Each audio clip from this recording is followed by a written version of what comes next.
to stop.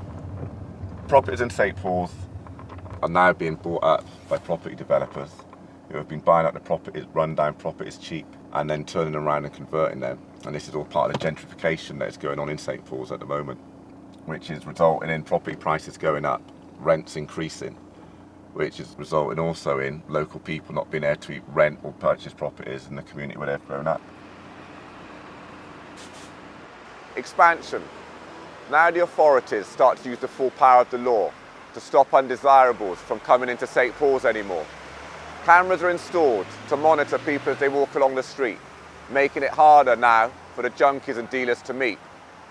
The junkies now get stopped, searched and generally given grief to make sure that their visit is now brief. They start to move on the curb crawlers that circle our borders. Because prostitution must be moved are the new orders.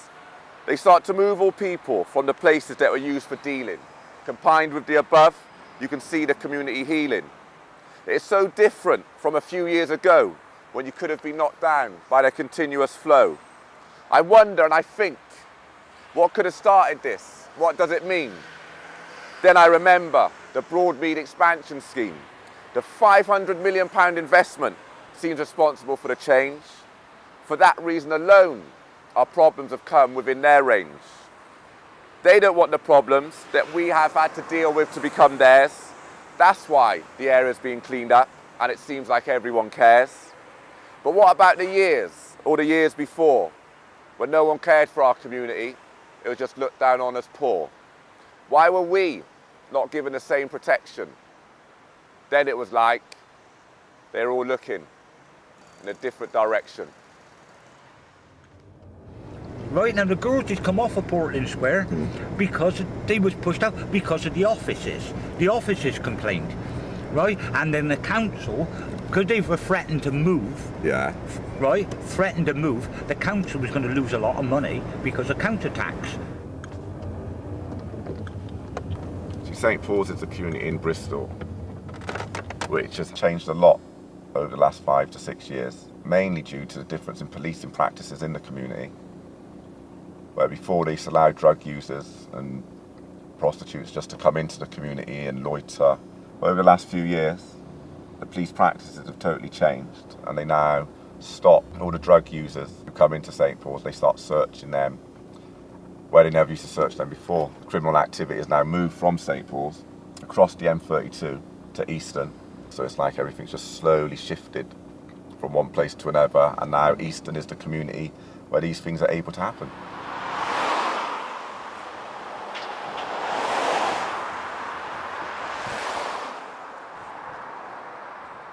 M32. They say the situation has improved, when really the problem has just been moved. Moved across the M32 to a new destination, making Easton the new ghetto in creation. For all the problems that used to be here, we'll soon have Easton gripped in fear. Who makes the decisions that are playing with our lives? They say they're trying to help, but the truth is they're full of lies. From they allow prostitutes to work outside of our schools, they can't care for our children. They're treating us like fools.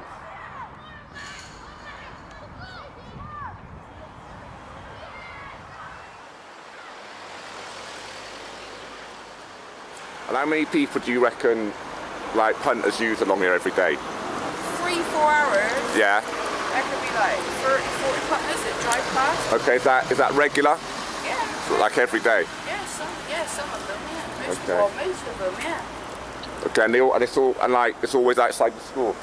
It is, yeah. Which is wrong, like, you know, but the police stop, they say move on.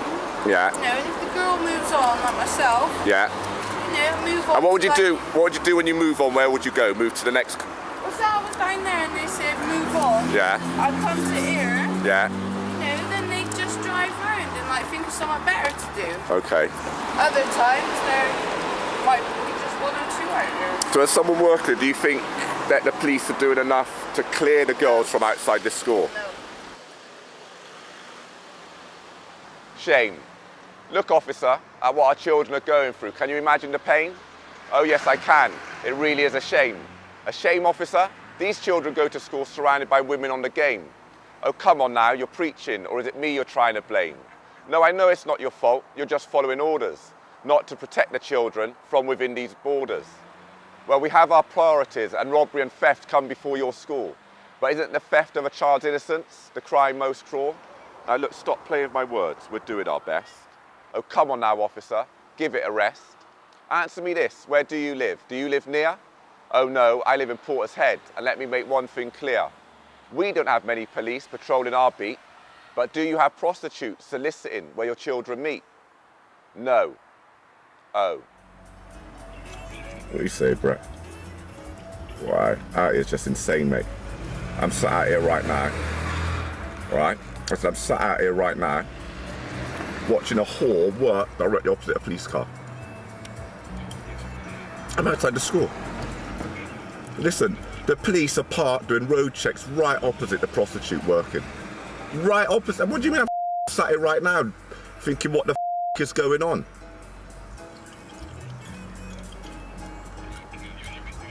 I'm in my car, I'm sat right in their face. I'm sat right here, I'm recording the police in the morning.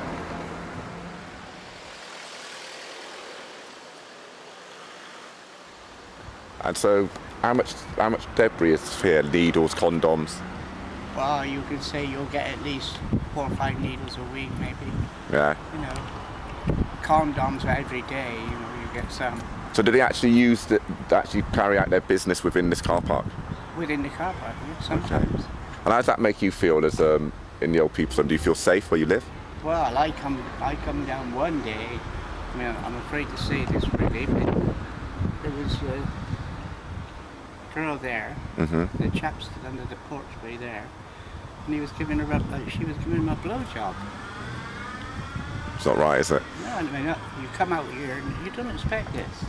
And what's happened, how do you feel that the authorities, how are they protecting you or protecting this road? But they're not. They can take this away from you, man. They don't need to do this They here. need to get it away from you. It's been up here for years, man. It's a long time they're supposed to do something about it. Well, all down on Seymour Road, there's needles and all sorts of blood. People just leaving all their fixes and everything, all about. So you're local to East, isn't it? Yeah, man, I mean. Is there a little bit on the camera, what's on Seymour Road?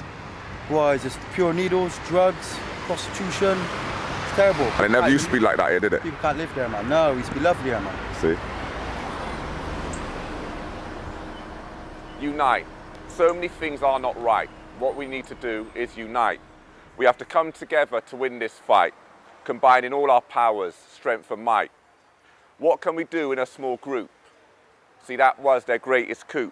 Separating, segregating and dividing us all, then telling us that our problems are small. Don't you see that many of our problems are common? What we need to do is stop looking at each other as foreign. For we are all one family. Don't let them create our destiny. The time has come for us to rise, question them and expose their lies. Eastern now has prostitution outside its local schools, drugs around its local schools, but drug users allowed to come and loiter in the community. And I believe that this is a deliberate policy by the council and the police to confine all these problems into one community for the safety of the other communities within Bristol. I said, but my concern is, by sacrificing a community and making sure that this is the place where all these problems are concentrated, is the effect it has on the children growing up who witness these things.